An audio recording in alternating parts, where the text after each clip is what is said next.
Pleasant day everyone. And good morning Kap. We're here in Barangay Fatimay, Nabanga, Bohol to conduct an interview about Katarungan Pambarangay. So I am John Peter Tampipi. And I am Kevin Bistal. This is the first question. Can you explain what Katarungan Pambarangay is and its role in the community? Ang Katarungan Pambarangay ay isa sa pinaka-importanting role sa komunidad kung ang kahapsay o kalinaw sa katawan ang pag-uusapan. How does the barangay justice system help in resolving disputes at the local level? Ang hustisya sa barangay mao lamang ang pagkasundo o pagsumbat sa both parties pinagi sa pag-usay at tubangan sa kapitan o sa lupong tagapayapa. And then, what types of cases are usually handled by the lupang tagapamayapa?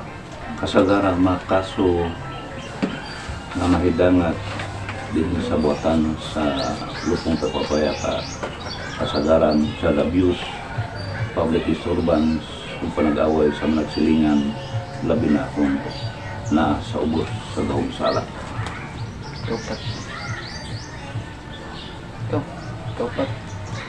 How does the lupong tagapagmayapa ensure fair and just resolutions? Ang lupong tagapayapa ay kinahanglan nga walay pipihig o pantay sa mga presyon na ipahamtang sa mga nagkabangi na partido. And number 5. What are steps involved in setting a dispute under Katarungan Pambarangay? Ang lupong tagapayapa muhatag o sumon ngadto sa corresponding ug ang both parties tagsa-tagsaon tagsa-tagsa kuhaon ang ilang mga opinyon aron makabot sa saktong desisyon sa pagpataod sa aming kabuhi settlement. Kaano mga pangutana? Yung sa pagkarbaho sa mediation o conciliation sa pagsulbad sa mga panagbangi. Ang both parties kinahanglan mohatag og kanya-kanyang mga pahayag at after that both kinahanglan na mupirma sa kasabutan na sila nagka-uli o nagkasabot na dili na mag-usab sa ilang panag-away at panagbangi. Number 7 Kap. Unsa ang matabo kung ang mga magkasinumbagay nga partido dili makabot ang kasabutan? Ang both parties hatagan o panahon o lugway na magkasabot apan kung sila magdumili sa maong suwestyon ang lupong pagpayapa mo issue na og certificate to file action ngadto sa labang hukmanan. Ay, kawalo nga pangutana Kap. Yun sa pagsiguro nga ang duha ka partido mosunod sa ilang kasabutan. Number 8. Aron sa pagmatuod nga sila ni come up sa amicable settlement, kinahanglan ang both parties mulagda o mupirma sa affidavit nga ilang nga pagapapirmahan sa sekretary sa lupo ng pagpayapa. Kasi mapunta na Kap, unsa ang kasagaran hagit nga gitubang sa lupong tagapamayapa sa pagpahigayon sa Katarungan Pambarangay? Ang mga hagit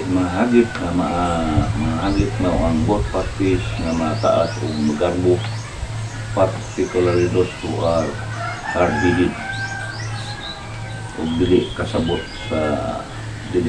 sa mga pahayag o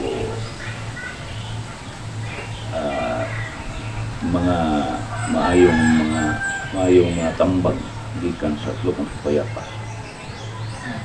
Ka Bertin, sa imong una-una, epektibo ba ang barangay justice system sa pagbintinar sa kahusay ug kalinaw sa komunidad?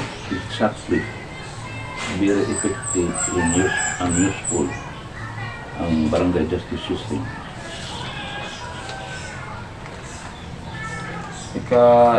Unsa nga pangutana?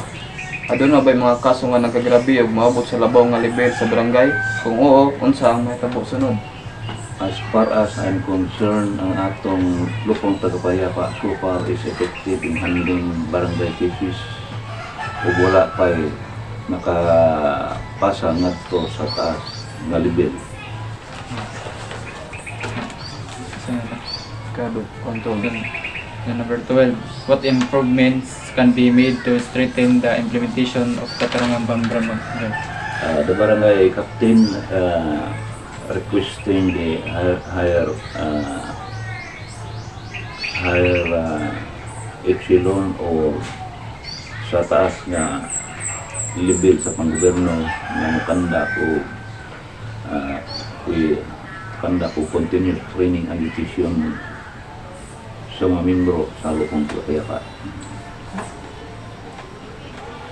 Kinalasan nga pangutana, how does the barangay educate residents about the rights and katarungan pambarangay process?